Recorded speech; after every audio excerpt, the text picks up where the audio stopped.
Hi అండి, నమస్తే. Welcome back to Swathi kitchen. నేను మీ స్వాతిని. ఈరోజు మన ఛానల్లో గోధుమ పిండి బెల్లంతో హెల్తీగా నోట్లో వెన్నలాగా కరిగిపోయే మంచి స్వీట్ రెసిపీని చూపిస్తున్నానండి.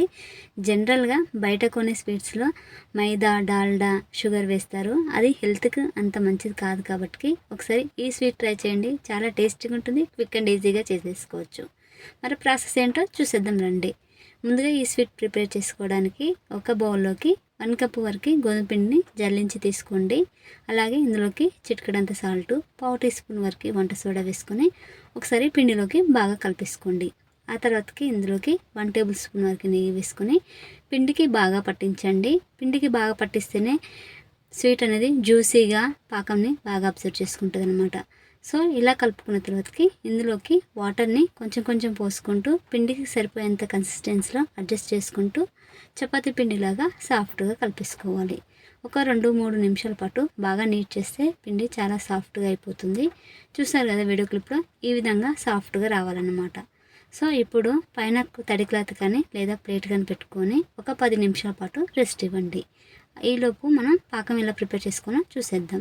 పాకం కోసం ఒక కడాయిలోకి 1 కప్పు వరకు తురుముకున్న బెల్లాన్ని వేసుకోవాలండి. ఇందులోకి 1/2 కప్పు వరకు వాటర్ పోసుకోండి. 1 కప్పు గోధుమ పిండికి 1 కప్పు బెల్లం అనేది పర్ఫెక్ట్ స్వీట్ అండి.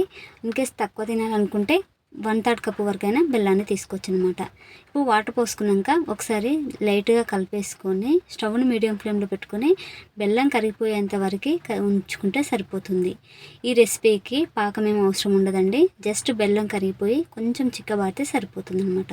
ఆ తర్వాత ఇందులోకి పావు టీ స్పూన్ వరకు ఇలాచి పౌడర్ వేసుకొని ఒకసారి కలుపుకొని స్టవ్ ఆఫ్ చేసుకొని పక్క పెట్టుకోండి. ముందుగా కలిపి పెట్టుకున్న గోధుమ పిండి ఉంది కదా, 10 నిమిషాల తర్వాతకి చూపిస్తున్నాను. పిండి కూడా చాలా సాఫ్ట్ అయిపోయింది కదా. ఇప్పుడు ఈ పిండిని 2 పార్ట్స్గా డివైడ్ చేసుకోండి. ఇలా డివైడ్ చేసుకున్న తర్వాతకి రౌండ్ బాల్గా చేసుకొని పక్క పెట్టుకోండి. ఇప్పుడు మనం చపాతీ పీటకి కొద్దిగా నెయ్యి అప్లై చేసుకోండి. ఈ స్వీట్కి మనం పొడిపిండి అవసరం ఉండదండి. కొద్దిగా నెయ్యి అన్నా లేకపోతే నూనె అన్నా అప్లై చేసుకున్న తర్వాతకి వీడియో క్లిప్లో చూపించడం కదా, ఈ విధంగా ఈవెన్గా చపాతీలాగా స్ప్రెడ్ చేసుకోండి. మరీ పల్చగా ఉండొద్దండి, మరీ దలసరిగా ఉండొద్దు. అంతా ఈవెన్గా స్ప్రెడ్ చేసుకోండి. లైట్గా జెంటిల్గా అంటే అంతా ఈవెన్గా వస్తుందండి. వీడియో క్లిప్లో చూసారు కదా, ఈ విధంగా మరీ పల్చ కాదు మరీ మందం కాకుండా వీడియో క్లిప్లో చూపించిన విధంగా దలసరిగా ఉంటే సరిపోతుంది అనమాట. ఇప్పుడు ఇంట్లో ఏదైనా క్యాప్స్ ఉంటాయి కదా, బాటిల్ క్యాప్స్ కానీ లేదా ఏదైనా మూత ఉంటే దాంతో వీడియో క్లిప్లో చూపిస్తున్న విధంగా మూన్లాగా కట్ చేసుకోవాలి. కొద్దిగా ఇట్లా ఒక 1 ఇంచ్ మందంలో కట్ చేసుకుంటే సరిపోతుందండి. చూసారు కదా, మరీ పలసగా ఉండొద్దు అలానే మందం ఉండొద్దు అన్నమాట. ఇలా అన్నిటినీ చేసుకొని ఒక ప్లేట్లోకి పెట్టుకొని పైన మూత కానీ లేదా తడి క్లాత్ కానీ కవర్ చేసుకోండి. బిస్కెట్లు అనేది పొడిబారొద్దు, ఇది ఒకటి గుర్తుపెట్టుకోండి. ఇప్పుడు డీప్ ఫ్రై చేసుకోవడానికి ఒక కడాయిలోకి ఆయిల్ వేసుకోండి. ఆయిల్ లైట్గా హీట్ అయిన తర్వాత మాత్రమే మనం ఈ బిస్కెట్లు వేసుకొని డీప్ ఫ్రై చేసుకోవాలన్నమాట. ఆయిల్ అనేది ఎక్కువ ఫ్లేమ్లో ఉన్నా లేదా ఎక్కువ హీట్ అయి ఉన్నా కూడా బిస్కెట్లు కరెక్ట్గా రావు. సో ఇదొకటి గుర్తుపెట్టుకోండి. ఇలా లో ఫ్లేమ్లో పెట్టుకొని బిస్కెట్లు మొత్తం వేసుకొని కలపకుండా ఒక 2 నిమిషాల పాటు వదిలేసేయండి. 2 నిమిషాల తర్వాతకి బిస్కెట్లు వాటంతట అవే పైకి తేలుతూ వస్తాయండి.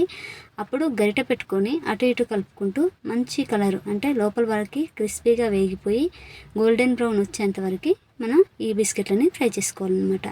ఇలా జస్ట్ ఒక 5-6 నిమిషాల పాటు ఫ్రై చేసుకుంటే చాలండి, మంచి కలర్లోకి వస్తాయన్నమాట. చూసారు కదా, ఇలా గోల్డెన్ బ్రౌన్లోకి రావాలి. ఇప్పుడు ఈ బిస్కెట్లు మొత్తాన్ని తీసేసుకోండి. ఇలా తీసుకున్న వెంటనే పాకంలో వేయకుండా ఒక 2 నిమిషాల పాటు అలా వదిలేసేయండి. ఆయిల్ని అబ్జర్వ్ చేసుకుంటాయి. ఆ తర్వాతకి మనం ముందుగా ప్రిపేర్ చేసుకున్న బెల్లం పాకం ఉంది కదా, బెల్లం పాకంలోకి డిప్ చేసుకొని ఒక 30 మినిట్స్ వరకు వదిలేసేయాలి. గుర్తుపెట్టుకోండి, మనం బిస్కెట్లు వేసే టైంకి పాకం అనేది గోరువెచ్చగా ఉండాలి. అప్పుడే బిస్కెట్లు బాగా అబ్జర్వ్ చేసుకుంటాయి అన్నమాట పాకాన్ని.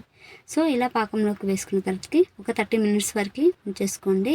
ఇక్కడ నేనైతే 30 మినిట్స్ తర్వాత చూపిస్తున్నాను. స్వీటు పాకాన్ని బాగా అబ్జర్వ్ చేసుకొని చాలా జ్యూసీగా వచ్చాయన్నమాట. అంతే అండి, సింపుల్గా గోధుమ పిండి బెల్లంతో ఈజీ స్వీట్ అయితే ప్రిపేర్ చేసుకోవచ్చు అనమాట.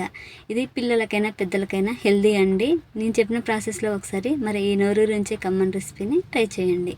ట్రై చేశాక మీకు ఎలా కుదిరిందో మీ ఫీడ్బ్యాక్ నాతోటి కామెంట్స్లో షేర్ చేయండి. అలాగే వీడియో నచ్చితే ఒక లైక్ కొట్టండి. మీ ఫ్రెండ్స్ అండ్ రిలేటివ్స్ తోటి షేర్ చేసుకోండి. ఇలాంటి క్విక్ అండ్ హెల్తీ రెసిపీస్ కోసం స్వాతి కిచెన్ని సబ్స్క్రైబ్ చేసుకొని పక్కనున్న బెల్ ఐకాన్ని యాక్టివేట్ చేసుకోండి. Thank you for watching friends. Bye bye.